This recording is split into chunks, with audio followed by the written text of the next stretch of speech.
Salutare, prieteni! Astăzi vom face o tăiere la trandafiri pentru ca lăstarul care urmează să îmbobocească, să înflorească bine, să aibă mai multă putere și să facă bobocul mult mai mare.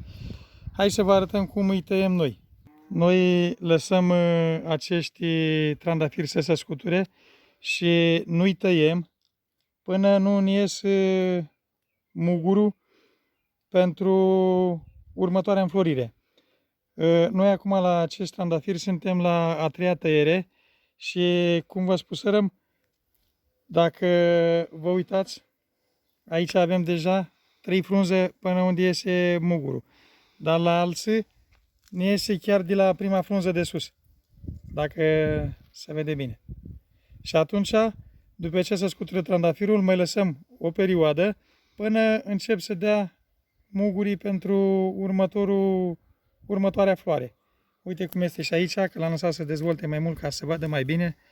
Acest lăstar care deja urmează să înfloară și tăind acești lăstari acum de aici de sus, merge următorul cu floare mai frumoasă și crește mult mai bine. Hai să ne apucăm de treabă, să vedeți cum îi tăiem. Îi lăsăm undeva la 2-3 cm din următorul lăstar în sus. Și îi tăiem. Uite, aici avem unde ne pleacă chiar la prima floare.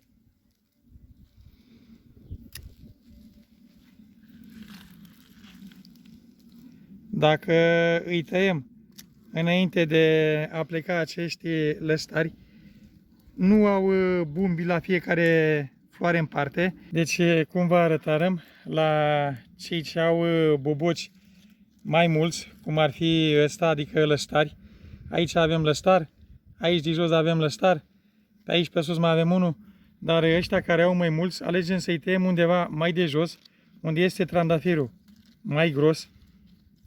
Cum se vede, acesta tăiem o bucată mai mare din el, avem aici undeva la 15 cm, tăiem din el și rămâne mai gros, rămâne mai solid și ăsta ne face două flori aici, și în stânga și în dreapta. Și cresc mult mai frumos.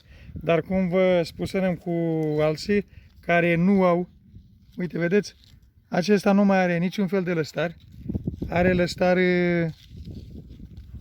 mai jos, uite, pleacă de aici, de al treilea, de sub ramurile ăștia, și atunci îl tăiem de aici. El cu cât rămâne mai gros, cu cât rămâne mai solid, cu atât are putere mult mai mare pentru lăstarul care crește sus să facă bobocul mult mai frumos la înflorire. Și așa îi tăiem pe toți. Ne uităm pe ei de unde pleacă mugurul și de acolo îl tăiem, pentru că sunt porțiuni pe el care nu are deloc muguri pe el. Și dacă îl tăiem, uite, aici avem deja un mugure la jos. Dacă era să-l tăiem mai devreme și îl tăiem de sub el, mai în jos, dacă vedeți, nu mai avem alți muguri și atunci rămânea așa și pierdeam o floare din el. Și atunci îl tăiem deasupra de acest lăstar care iese de aici, de la frunză. Și așa le facem la tot. Uite, aici avem sus, aproape la capăt sus, dar nu mai avem alții mai jos. Și atunci îl tăiem să ne rămâie acest lăstar, să crească frumos și să împodobească frumos, să împodobească trandafirul cum trebuie. Ia uite, aici mai avem tot așa care trebuie scoși din ei, pentru că ăsta oricum nu are nimic pe el și trebuie scos în apropiere de tulpina care vine de jos.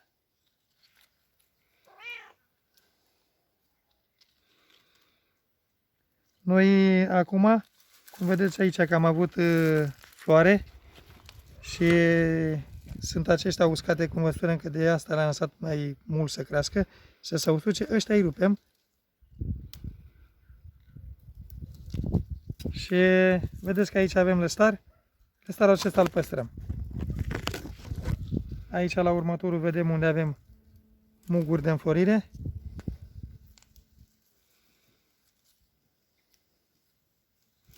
Uite, avem aici sus unde iese un muguriar mic și atunci îl tăiem deasupra de el.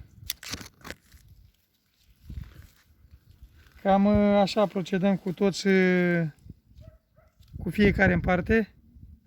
Scoatem și uscăturile acestea, care au fost tot trandafiri înfloriți. Ia uite aici, avem aici jos. Scoatem și rămâne de unde pleacă lăstarul pentru înflorire.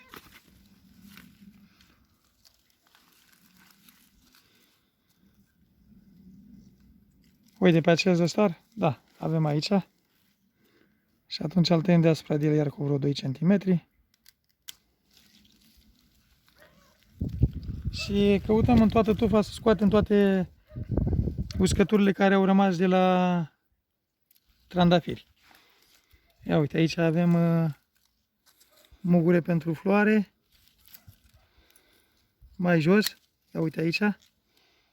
Vine de jos de aici. Cam așa îi tăiem pe toți în grădină. Cum vă spusărăm, nu îi tăiem din timp. Până nu se vede mugurile care vine cu floarea de jos. După ce vedem acești muguri, atunci le facem tăieturile. Ia uitați. Și rămâne mugurul de unde pleacă cu următorul trandafir. Cam asta este tot, dragi prieteni, cu filmarea noastră de astăzi. Uitați cum se prezintă lăstarii și distanța din lăstar în sus o lăsăm de 2-3 cm pentru că porțiunea asta începe să se usuce și să nu ajungă la lăstarul care pleacă cu floarea. Vă mulțumim frumos că ne vizualizați. Lăsați-ne și nouă un like, un comentariu dacă vreați dumneavoastră, o distribuire, o abonare cei ce nu s-au abonat la canalul nostru. Vă mulțumim frumos tuturor, să aveți o zi bună, salutare!